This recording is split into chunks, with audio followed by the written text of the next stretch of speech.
Some of the most difficult divorce cases in Colorado, in the United States, are cases in which there's been domestic violence by one party on the other, or even between the parties.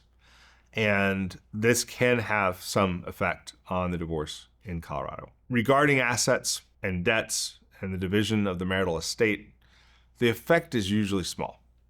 Because Colorado is a no-fault state, unless that violence has been financial abuse, has been wasting of assets, and that kind of thing, it doesn't have a huge effect. Where it can have substantial effect in a Colorado divorce, usually if there's been substantial domestic violence, mediation will be waived because the court is not going to insist on these parties having to try to work things out.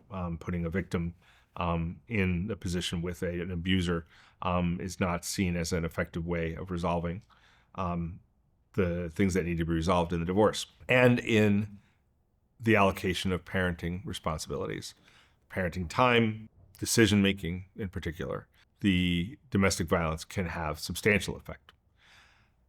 For instance, in a case where there's been domestic violence, the presumption or the predilection to ask the parties to make parenting decisions going forward together, collaboratively, shared decision-making is gone.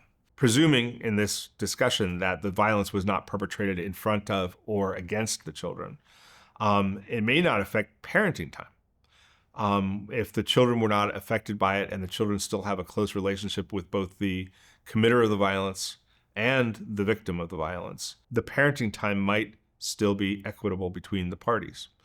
But the court will definitely take a look at whether that means that decision-making should be shared.